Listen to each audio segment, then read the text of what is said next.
Today I want to go over with you the forward foot combination and how and when you should use it and what kicks, correct kicks, you should use with it.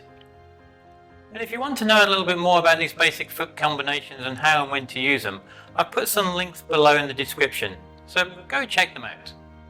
Now with the forward move, as we know, we use it to cut the distance between us and that target or the opponent. So from here, I'm too far away. If I kick, I can't reach my target.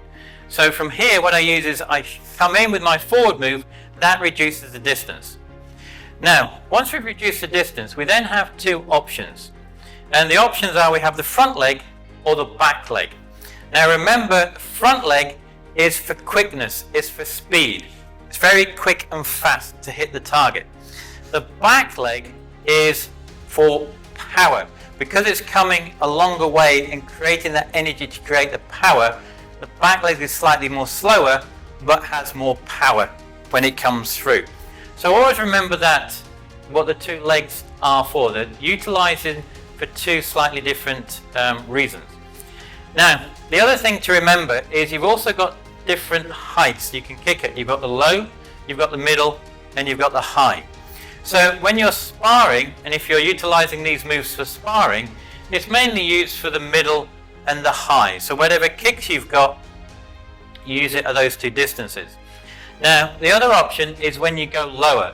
Now in sparring you can't go lower, and this is then used for when you're doing more self-defense moves on your opponent. If you have an attacker coming towards you, that's when you would utilize and go lower with these types of kicks, because you've cut the distance, you come in and you're attacking the lower part of the body. So there's something to remember as well, is when you've cut the distance, depends on what part of the body you're trying to attack, dictates what you're utilizing for. So as I said, if it's sparring, it's middle and high. Or if it's self-defense, you also then have the low as well. Yes, you can also go for the middle and high with self-defense as well. But the low is only mainly for the self-defense, not for sparring. So we need to bear that in mind. Now, the front kick. Let's have a look at the front kick, or the front foot first. Now, with the front foot, what kicks can we use off the front foot? So from here, we've come in, we've cut that distance. So with the front foot, you have a shorter distance. And that short distance, as I said, is for speed. So we've got the front kick, we've got the turning kick, and we've also got the side kick. And you can also do that at the different height as well, at the higher one as well. So you've got the high, high. Now, you wouldn't do the side kick to the face. Yes, you could, but the side kick is mainly used to get them to come in, to hit their stomach, to make them bend over to go in and do something else, or some other kick. So maybe done the side kick, and then you can come in with the axe kick, because they've come forward, bent down, you can get them with the axe kick on the head. So always remember what the kicks are for. So we have those three basic kicks to start with. From there then, you can have slightly more advanced kicks. You then have the crescent kick. Now the crescent kick you can utilize, you've got two ways to do it. You can go from the outside to the in. So from here I've come in, So I've gone from the outside inwards.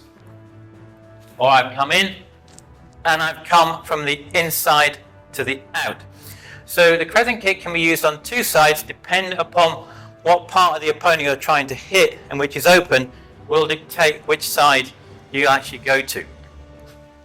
Another very good kick to use is the axe kick. So you come in, you're coming in, and then you come in and do the axe kick from here.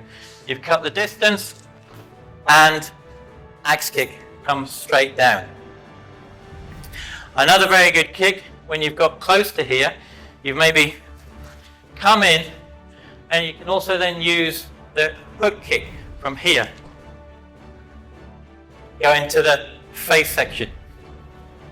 So that just then gives you some ideas of the kicks you can utilize when you're sparring.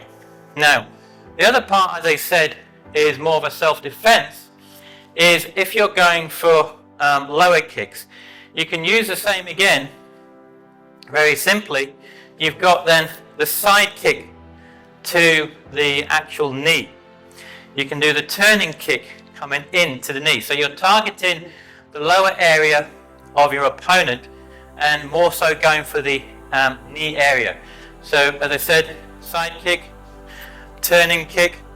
Another move you can also do is, you've cut the distance, you've come in, you can do what is called like it's a hook kick to come into the back of the leg.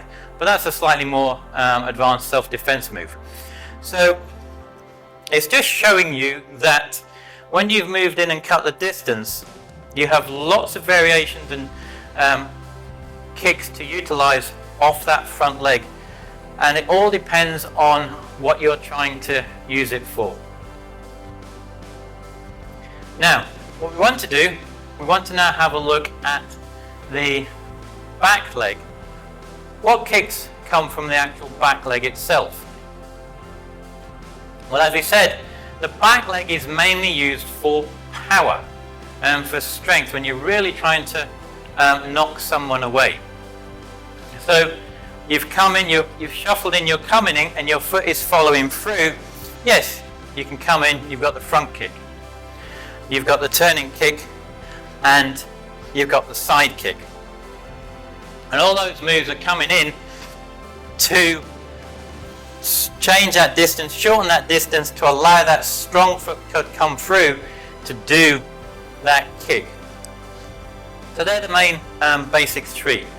You also then have the axe kick. The axe kick is a very good kick to utilize from the back leg to come down on the opponent. So from here, I'm coming in, I'm cutting that distance, and down comes the actual axe kick itself. Other kicks, slightly more advanced kicks, you've got the hook kick. You, from here, you've cut the distance, you're coming in, and then you're turning and hooking. So that's another one. Or the other one you could possibly use from here is coming through a crescent kick. You're coming straight through and round and landing, to then maybe turn and do some other kick after that. So for example, from here, I'm bouncing in, I'm coming in, I've come in, and then I come back round, do a kind of to do a hook kick afterwards. You can also do fake kicks with the back leg as well, which is what similar to what I just did then. So all you're doing you're coming in, and you're pretending to do a crescent kick, but you're not continuing the foot over. You're making it short. You come in, you're putting it down to enable you then to come back through. You do a back kick, spinning hook kick, whatever you decide. So remember, the back leg is for power, is to knock that opponent away. Same if you are, so that was really for sparring. You can also do the same again if unfortunately you find yourself in a self-defense situation where you want to really, and it would really hurt somebody. If we're here, you notice that person coming towards you and coming in. If you come through with the side kick to the knee from the distance, that's strong and powerful. You can either, so you're coming in, bang, that would actually break the leg.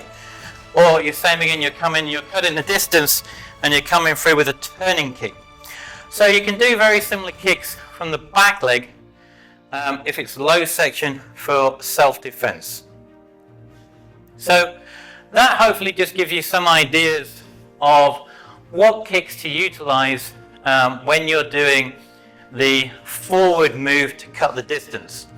And as I said before, it always depends upon what is happening with the opponent in front of you will dictate or change what type of kicks you can utilize. And that's just a few of them. Yes, there are others that you can utilize as well, but they're the main basics, and I hope that helps you.